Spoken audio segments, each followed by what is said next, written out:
Bonjour, c'est Ed. Aujourd'hui, la revue d'une box, la K-Box de Kangertech. C'est une box qui va de 8 à 40 watts et qui est surtout particulièrement simple à utiliser.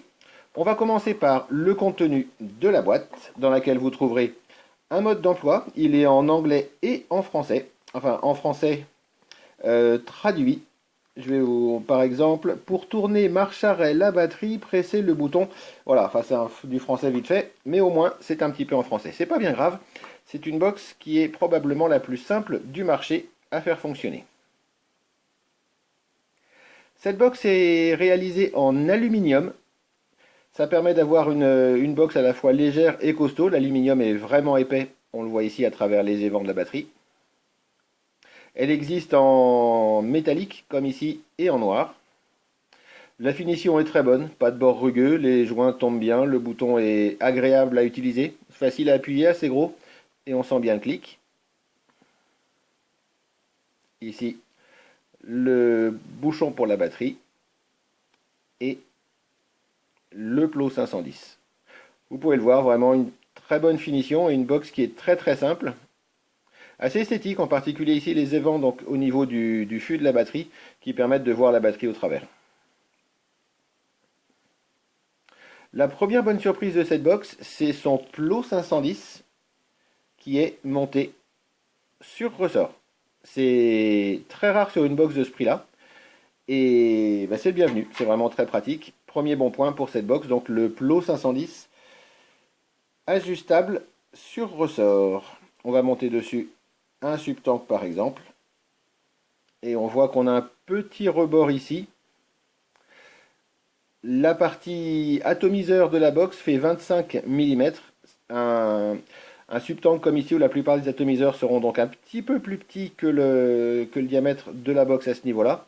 Par contre, un subtank plus, par exemple, en 25 mm, s'ajustera parfaitement. Mais bon, ça reste, voilà, ça reste très propre. Et encore une fois, un grand bravo à Kangertech pour le plot sur ressort. Sur une box de ce tarif-là, encore une fois, c'est vraiment un très bon point. De l'autre côté, on a le bouchon donc pour mettre ou enlever la batterie. Pour ce faire, c'est très simple. Il suffit de dévisser le bouchon. Le filetage fait un petit peu de bruit, il fait un petit peu... Il n'est pas super agréable, mais en fait, il passe très bien. Il donne une impression un peu curieuse, mais en fait, il est très facile. On met la batterie, le plot positif en premier. Comme d'habitude, prenez une bonne batterie pour ce genre de mode. Et on remet le bouchon. Dès qu'on a trouvé le bon filetage, c'est voilà. Donc, comme vous pouvez le voir, les filetages sont propres. Pas les meilleurs filetages du monde, mais ça reste très propre. Et la box donc se met en route directement une fois qu'on a monté la batterie. On va regarder son fonctionnement, mais il est tout ce qu'il y a de plus simple. 5 fois sur le bouton marche arrêt pour l'allumer ou l'éteindre. Ici on vient de mettre la batterie, elle est allumée. Si on appuie 5 fois sur le bouton, ça clignote et ça s'éteint. Après, il ne se passe plus rien. On rallume 1, 2, 3, 4, 5. Les diodes clignotent. Vous avez à gauche une rangée de diodes qui s'allument dès qu'on appuie sur un des deux boutons, qui vous indique la charge de la batterie. Toutes les diodes allumées, la batterie est chargée à fond. Au fur et à mesure, les diodes vont s'éteindre les unes après les autres. Tout en bas, on n'a plus de batterie. Très simple donc. La box a bien sûr une protection. Si la batterie est déchargée complètement, la box s'arrête. Et on a à droite une seconde colonne de diodes pour régler la puissance. On n'a pas d'écran sur cette box, ça marche par palier.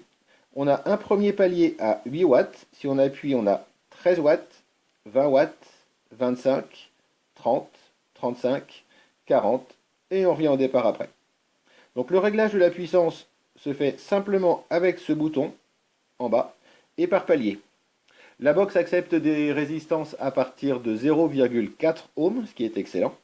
Et j'ai fait le test, tous les réglages de puissance correspondent à peu près toutes les résistances possibles. Donc en fait, l'électronique sur cette box est très bonne, mais particularité, on ne peut régler la puissance que par palier. Le choix des paliers est très bon dans les hautes puissances et un petit peu moins bon à mon sens en bas.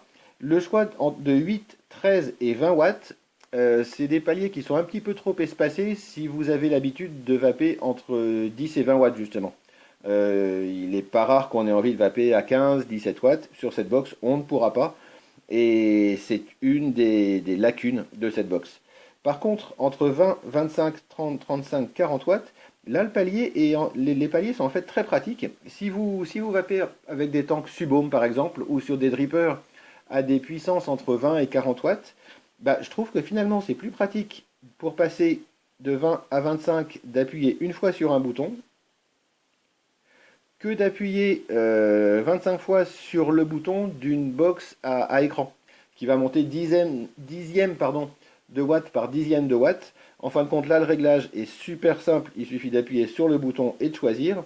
Et c'est vrai qu'entre 20 et 40 watts, des paliers de 5 watts sont globalement suffisants. C'est moins précis que des paliers de 1 watt, bien sûr.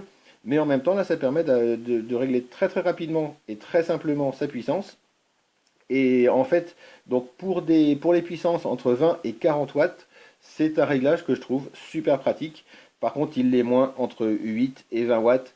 Là, les paliers sont un petit peu trop larges. Voilà, donc si vous avez l'habitude de vaper entre 10 et 20 watts, cette box ne sera probablement pas pour vous. Le réglage ne sera pas assez précis. Par contre, si vous avez l'habitude de vaper entre 20 et 40 watts, elle est finalement très pratique et c'est une box à retenir. Personnellement, je m'en sers en particulier pour des drippers sur lesquels je vape justement entre 25 et 40 watts. Et là, du coup, bah, les réglages sont très faciles. Voilà, c'est tout pour la K-Box de Kangertech. Donc encore une fois, une box très très simple. Celle-ci m'a été envoyée pour cette revue par vapocool.fr. N'hésitez pas à visiter leur site. Les frais de port sont offerts sur tout le magasin, quel que soit le montant de votre achat, ce qui est plutôt sympa. Et il me reste à vous remercier d'avoir regardé cette vidéo, de vous souhaiter une bonne vape, et à la prochaine!